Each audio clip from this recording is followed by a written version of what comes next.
High everyone, welcome to teens buddy Arunima. আজকে অষ্টম শ্রেণীর সপ্তম চ্যাপ্টারের অণুজীবেদের পুষ্টি নিয়ে আলোচনা করব, যেখানে মৃতজীবী, মিথজীবী, পরজীবী এগুলো নিয়ে আলোচনা করব। চলো শুরু করা যাক। তার আগে বলে নিই যে অণুজীবেদের পুষ্টিগুলো কিন্তু জীবেদের পুষ্টির একটা অংশ। অর্থাৎ এই জায়গাটা তোমরা যদি ভালো করে বুঝে নাও তাহলে নবম দশম শ্রেণীতে এটার যে অংশ আছে সেগুলো বুঝতে কিন্তু তোমাদের সুবিধা হবে। তাই আমি রেকমেন্ড করব যে তোমরা এই ভিডিওটা প্লিজ স্কিপ না করে পুরোটা দেখো, তাতে তোমাদেরই উপকার হবে। চলো শুরু করা যাক। অণুজীবেদের পুষ্টি সাধারণত তিন প্রকার হয়ে থাকে: পরজীবী, মৃতজীবী আর মিথজীবী। ঠিক আছে, অণুজীবেরা নিজেদের যে খাদ্য সেগুলো সাধারণভাবে তৈরি করতে পারে না। তারা কি করে, এই খাবারের জন্য বা এদের পুষ্টির জন্য অন্য জীবেদের ওপর নির্ভর করে। তাই এদের পুষ্টি পদ্ধতি হলো পরভোজী ধরনের। ঠিক আছে, তাহলে পরভোজী কাদের বলে? যারা নিজেদের খাদ্য নিজেরা তৈরি করতে পারে না, খাদ্যের জন্য বা পুষ্টির জন্য অন্যান্য প্রাণীদের ওপর নির্ভর করতে হয়, তাদেরকে বলছে পরভোজী। এবার এই অণুজীবীদের পুষ্টির প্রথম পদ্ধতি হলো পরজীবী। এই পরজীবী কাদের বলে? পরজীবী অণুজীব কাদের বলছে? যে সমস্ত অণুজীবেরা নিজেরা কি করে, খাদ্য তো তৈরি করতে পারছে না, তাই খাদ্যের জন্য বা পুষ্টির জন্য এরা পোষক দেহের উপর নির্ভর করছে এবং পোষক দেহের মধ্যে এরা প্রবেশ করে, পোষক দেহের মধ্যে এরা বিস্তার করে এবং পোষক দেহের ক্ষতি সাধন করে, তারাই হলো পরজীবী। এক্ষেত্রে কিন্তু পোষক দেহের ক্ষতি সাধন করতে হবে, তবেই কিন্তু এরা এই পরজীবী ক্যাটাগরির মধ্যে পড়বে। যেমন ধরো ম্যালেরিয়ার জীবাণু। মশা কি করে, মশা নির্দিষ্ট যে ম্যালেরিয়ার জীবাণু সেটা কি করে, মানুষদেরকে যখন কামড়ায় তাদের দেহের মধ্যে ঢুকিয়ে দিচ্ছে। সেই জীবাণুটা মানব দেহের মধ্যে ঢুকে শরীরের মধ্যে বিভিন্ন কোষকে ব্যবহার করে এবং নিজেদের সংখ্যা বৃদ্ধি করতে থাকে।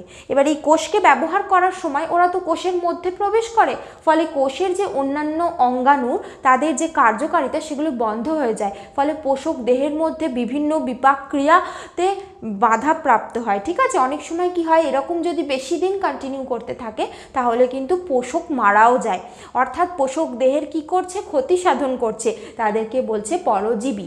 যেমন হলো ম্যালেরিয়ার জীবাণু। এরপর আসি মিথজীবী। যে সমস্ত অণুজীবেরা কি করে, একে অপরের ওপর নির্ভর করে, একে অপরকে কোনো না কোনোভাবে সাহায্য করার মাধ্যমে দুজনেই বেঁচে থাকে। অর্থাৎ যখন দুটো অণুজীব একে অপরকে সাহায্য করছে এবং দুজনেই বড় হচ্ছে, বেঁচে এবং পরিবেশের মধ্যে বেঁচেও থাকছে, তাদেরকে বলে মিথজীবী। এর একটা উদাহরণ হলো, সেটা হলো তোমরা এরকম শুনেছ হয়তো যে ডাক্তাররা, ধরো তোমার কোনো ইনফেকশন হয়েছে, তুমি অ্যান্টিবায়োটিক খেয়েছো, তারপরে ডাক্তাররা কিন্তু বলেন যে অ্যান্টিবায়োটিকের কোর্স কমপ্লিট হলে তারপর ভিটামিন দেন। ঠিক আছে, এটা লক্ষ্য করে দেখবে যে তোমাদেরকেও হয়তো এরকম দেওয়া হয়েছে। এটা কেন করেন?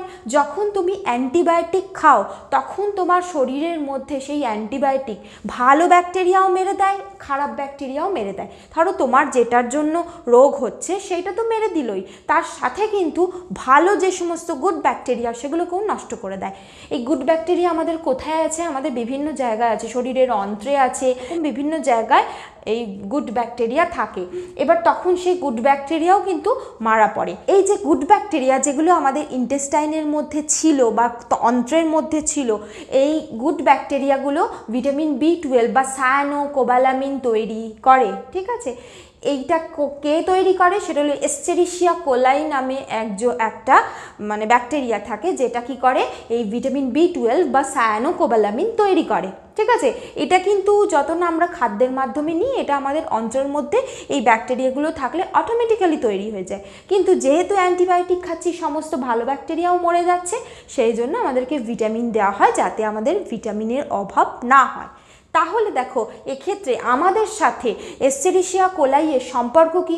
আমাদের থেকে এস্চেরিশিয়া কোলাই পুষ্টি নিয়ে বেঁচে আছে, আর এস্চেরিশিয়া কোলাই তার শরীরে যে ভিটামিন B12 বা সায়ানোকোবালামিন তৈরি করছে, সেটা আবার আমরা নিয়ে আমাদের দেহের ভিটামিনের চাহিদা পূরণ করছি। তাহলে এখানে কি দুজন দুজনেরই হেল্প করে বেঁচে আছে একসাথে। এই পদ্ধতিটা হলো এই মিথজীবী।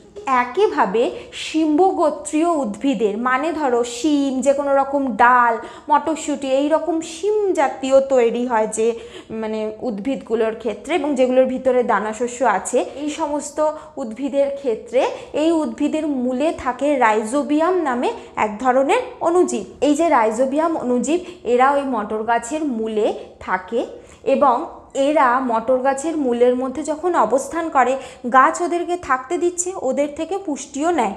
ঠিক আছে, এবার এরা কি করে উপকার, এরা বাতাসের যে নাইট্রোজেন সেটাকে মাটিতে ধরে নেয়, অর্থাৎ মাটির পুষ্টি বাড়তে থাকে, মাটিতে নাইট্রোজেনের পরিমাণ বাড়ে, ফলে মাটিতে কি হয়, মাটির উর্বরতা বৃদ্ধি পায়। ঠিক আছে, তাহলে সেই কারণেই জেনে রাখবে যে শিম্বগোত্রীয় উদ্ভিদ চাষ করতে হলে সেই মাটিতে কিন্তু মানে তোমাদের কোনো সার প্রয়োগ না করলেও চলে, কারণ তাদের মূলের মধ্যে এই রাইজোবিয়াম থাকে, যেটা বাতাসেরই নাইট্রোজেনকে ওরা গ্রহণ করতে পারে এবং মাটির উর্বরতা বৃদ্ধি করছে। তাহলে এখানেও দেখো এই মটর গাছ বা শিম্বগোত্রীয় উদ্ভিদের সাথে রাইজোবিয়ামের একটা সম্পর্ক রয়েছে। রাইজোবিয়াম এদের গাছের মধ্যে কি করছে, উর্বরতা দিচ্ছে, মাটির উর্বরতা বাড়াচ্ছে, যেটা উদ্ভিদের খাদ্য তৈরিতে সাহায্য করছে। আবার এই উদ্ভিদ ওকে বাসস্থান এবং খাদ্য দুটোই দিচ্ছে, মানে ওর মূলে ওকে থাকতে দিচ্ছে। সেই কারণে কি হয়, কোনো ডাল জাতীয় যে শস্য চাষ করার সময় কিন্তু উর্বর মাটি না হলেও চলে, সেই জায়গায় যদি খারাপ মাটিও হয় সেই জায়গায় কিন্তু এই চাষ করা চলে। আমি যখন ছোট ছিলাম স্কুল থেকে একটা গল্প শুনেছিলাম এই মিথজীবিতার সম্পর্কে, যে এইরকম একজন টিচার আমাদেরকে এই গল্প করেছিলেন যে ওনাদের একটা নির্দিষ্ট জায়গায় একজন চাষি ঠিক করেন যে সেই জায়গায় ডাল চাষ করবেন, কিন্তু সাধারণত তার আগে কখনো সেই জায়গায় ডাল চাষ করা হয়নি। কিন্তু তিনি যখন সেইখানে ডাল চাষ করতে যান, সেই কৃষক ভাই, তখন দেখা যায় যে সেই জায়গায় কিছুতেই সেই ডাল চাষ হচ্ছে না, কারণ সেই মাটির মধ্যে কোনোভাবেই রাইজোবিয়াম নেই। ঠিক আছে, তারপর কি করেন, যে তিনি কি করেন যে তার আশেপাশের গ্রামে যেখানে ডাল চাষ হয় সেইখান থেকে এক মুঠো মাটি নিয়ে আসেন এবং সেই জমিতে ছড়িয়ে দেন। তার ফলে কি হলো, যে জায়গা থেকে নিয়ে আসেন, মানে যেখানে ডাল চাষ অলরেডি হয় সেই জমির মাটি এক মুঠো নিয়ে আসেন এবং এই মাটিতে ছড়িয়ে দেন। তারপর তিনি যখন ডাল চাষ করেন সেই জায়গার চাষ কিন্তু খুব ভালো হয়। অর্থাৎ কি, যে মাটিতে অলরেডি ডাল চাষ হচ্ছিল সেই মাটিতে রাইজোবিয়াম আছে, সেই রাইজোবিয়াম, সামান্য মাটিতে তো অনেক অণুজীব থাকে তাই না, সেটা যখন এই মাটিতে ছড়িয়ে দেওয়া হলো এবং তারপর সেখানে শিম্বগোত্রীয় উদ্ভিদ পোতা হলো, সেই মূলের মধ্যে সেই রাইজোবিয়াম বাসা বাঁধলো এবং তখন সে কী করলো, যে প্রকৃতি থেকে যে নাইট্রোজেন সেটা গ্রহণ করলো এবং গাছের বৃদ্ধি ভালো হলো। ঠিক আছে, এখান থেকেই বোঝা যায় যে এই শিম্বগোত্রীয় উদ্ভিদ আর রাইজোবিয়ামের একটা সম্পর্কের কথা। ছাড়াও আরও একটা কথা বলি, সেটা হলো মানুষের অন্ত্রের মধ্যে এস্চেরিশিয়া কোলাই তো থাকে আমি বললাম, তাছাড়াও ল্যাক্টোব্যাসিলাস থাকে।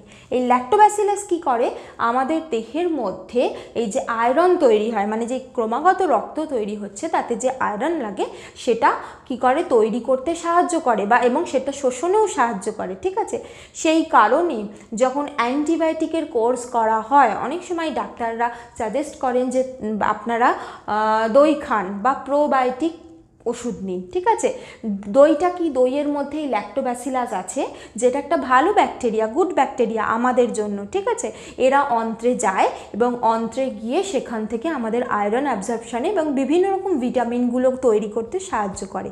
অর্থাৎ আমাদের অন্ত্রের মধ্যে দুটো ভালো ব্যাকটেরিয়ার নাম জানলাম আমরা, কি কি, একটা এস্চেরিশিয়া কোলাই আর একটা ল্যাক্টোব্যাসিলাস। এই নামগুলো কিন্তু খুব ভালো করে পড়বে, কাজগুলো খুব ভালো করে বোঝার চেষ্টা করবে। এইখান থেকে কিন্তু প্রচুর ছোট প্রশ্ন 2 মার্কসের কোশ্চেন আসে, খুব ভালো করে তোমাদের পড়তে হবে। এতক্ষণ যে সমস্ত মিথজীবিতার কথা বললাম সেগুলো একটা প্রাণীর সাথে একটা অণুজীব বা একটা উদ্ভিদের সাথে একটা অণুজীবের সম্পর্ক। এখন আমি একটা উদাহরণ বলবো, যেটা হলো দুটো অণুজীব বা একাধিক অণুজীব, তারা একে অপরের ওপর নির্ভর করছে, একে অপরের সাহায্য করছে এবং দুজনই একসাথে বেঁচে আছে। যেমন হলো শৈবাল আর ছত্রাক, এরা একই সাথে অবস্থান করে এবং একে অপরের সাহায্য করে। কিভাবে সাহায্য করে? শৈবাল, তোমরা জানো যে শৈবাল কি করতে পারে, খাদ্য তৈরি করতে পারে, তাই তো, যেহেতু সবুজ রঙের হয় খাদ্য তৈরি করে, শৈবাল খাদ্য তৈরি করছে। ঠিক আছে, আর ছত্রাক কি করে, ছত্রাক করছে জল আর খনিজ লবণ শোষণ করছে, জল আর খনিজ লবণ শোষণ করছে। এবার এই যে জল আর খনিজ লবণ ওরা শৈবালকে দিচ্ছে, শৈবাল উপকৃত হচ্ছে। আর এই যে শৈবাল যে খাদ্য তৈরি করছে সেটা ছত্রাকের দিচ্ছে, ছত্রাক উপকৃত হচ্ছে। কারণ ছত্রাকের দেহের মধ্যে কোনো ক্লোরোপ্লাস্ট নেই, তাই ছত্রাক নিজের খাদ্য নিজে তৈরি করতে পারে না। বোঝা গেল? তাহলে এখানে শৈবালকে জল আর খনিজ লবণ দিয়ে সাহায্য করছে ছত্রাক, আর ছত্রাককে খাদ্য দিয়ে সাহায্য করছে শৈবাল। এই যে একে অপরের ওপর নির্ভর করছে এবং দুজনেই সাহায্য করে বেঁচে আছে, এই দুজনকে একত্রে বলে লাইকেন। কি বলে? লাইকেন। এইটা কিন্তু খুব ইম্পর্টেন্ট প্রশ্ন। এখানে দুটোই অণুজীব একে অপরের ওপর নির্ভর করে বেঁচে আছে এবং একে অপরকে সাহায্য করছে। এরপর আসি মৃতজীবী। অনেক অণুজীব আছে যারা মৃত জৈব বস্তুর ওপর জন্মায় এবং তাদের থেকে পুষ্টিরস শোষণ করে, তাদের বলে মৃতজীবী। নামটা থেকেই বুঝছো যে মৃত জৈব বস্তু থেকে ওরা পুষ্টি উপাদান গ্রহণ করে। অনেক ছত্রাক আছে, অনেক রকম ব্যাকটেরিয়া আছে যারা এই মৃত দেহের ওপর, মৃত জৈব বস্তুর উপর জন্মায় এবং সেইগুলোকে কি করে, ওরা সেখান থেকে পুষ্টিরস শোষণ করে। এই যে পুষ্টিরস যখন এরা গ্রহণ করতে থাকে তখন এই মৃত বস্তুগুলোকে ওরা ভেঙে দেয়। এই যে ছত্রাক, ব্যাকটেরিয়া, এরা বিভিন্ন রকম উৎসেচক ক্ষরণ করে যেটা এই যে মৃত বস্তুকে ভেঙে দেয়, মানে বিয়োজন করে, এবং তার ফলে জটিল বস্তুটা ভেঙে যাচ্ছে, নিয়ে সরল বস্তুতে পরিণত হচ্ছে, সেখান থেকে এরা পুষ্টি উপাদান গ্রহণ করছে। এর জন্য পরিবেশের একটা সুবিধা হচ্ছে। কি হচ্ছে? যে জৈব বস্তুটা জটিল থেকে সরল হয়ে গেল, এর ফলে এদের মাটিতে মিশে যেতে অনেক সুবিধা হয়। অর্থাৎ এই যে ব্যাকটেরিয়া, ছত্রাক, এরা কিন্তু আলটিমেটলি এই যে মানে মৃত বস্তুগুলোকে মাটির সাথে মিশে যেতে সাহায্য করছে এবং মাটির উর্বরতা বাড়াতে সাহায্য করছে। তাহলে মৃতজীবী যে অণুজীব, এদেরও কিন্তু পরিবেশে গুরুত্ব অপরিসীম। এদের মাধ্যমে পরিবেশ দূষণ কম হয়, জীবাণু সংক্রমণ কম ঘটার সম্ভাবনা করে এবং এরা মাটির যে উর্বরতা সেটাকেও বাড়ায়। আজ এই পর্যন্তই। পরের পর্বে কৃষি নিয়ে আলোচনা করা হবে। তোমাদের যদি ভিডিওটা ভালো লেগে থাকে তোমরা লাইক করো, বন্ধুদের মধ্যেও শেয়ার করো আর সাবস্ক্রাইব করে আমার পাশে থেকো। Thank you.